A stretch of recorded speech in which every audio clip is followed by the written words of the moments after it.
بسم اللہ الرحمن الرحیم۔ صورت منافقون کے شروع میں ہی اللہ رب العزت ایک منظر کشی کرتے ہیں کہ مسجد نبوی ہے، مجمع صحاب ہے، اور وہ کہہ رہے ہیں کہ ہم آپ کے صحاب ہیں۔ تو اللہ رب العزت آیت نازل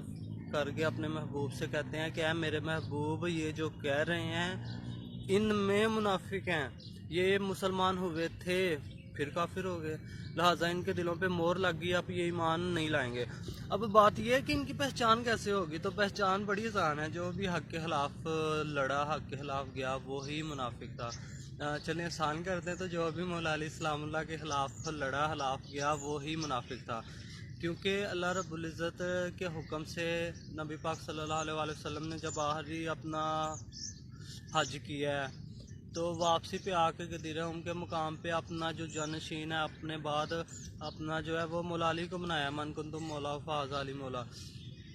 تو بہرحال مسلمانوں کی جماعتوں میں اختلاف پایا جاتا ہے۔ اب حق کو ماننا کہ کیسے ہم اپنے باپ دادا کا دین چھوڑ دیں، تو یہی تو ہندو، یہودی اور عیسائی اور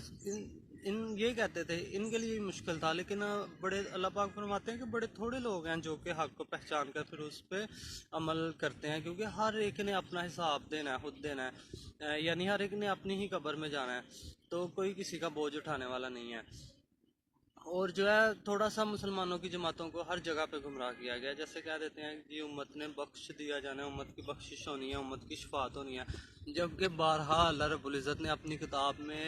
الفاظ بدل بدل کے کہا ہے کہ روز حساب والے دن کوئی کسی کی سفارش کرنے والا نہیں ہوگا، کسی کی سفارش قبول نہیں کی جائے گی، تو ہر ایک کو اس کے عمل کا پورا پورا بدلہ دیا جائے گا، اسی لیے تو حساب ہو رہا ہے، اسی لیے تو یہ زندگی ہے جو کہ ایک سفر ہے، منزل بلاہر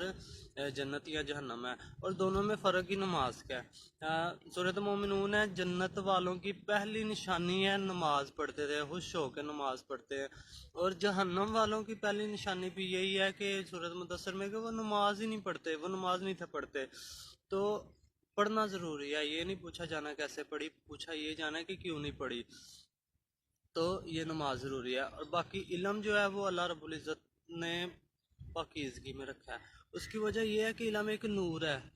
تو خود کو پاک رکھیں، اور دوسرا یہ کہ شفاعت کے لیے بھی چلے ایک چھوٹی سی دلیل دے دیتا ہوں کہ اللہ پاک فرماتے ہیں انما یرید اللہ لیذھب عنکم الرجس اہل البیت ویطہرکم تطہیرا، یعنی کہ یہ پاکیزہ ہستیاں ہیں۔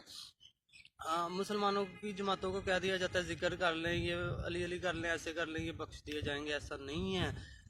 جب تک انسان پاک نہیں ہوتا ان کے قریب نہیں جا سکتا، کیونکہ نجاست ان سے دور رکھا ہے، تو شفاعت تو بڑی دور کی بات ہے، تو عمل ضروری ہے۔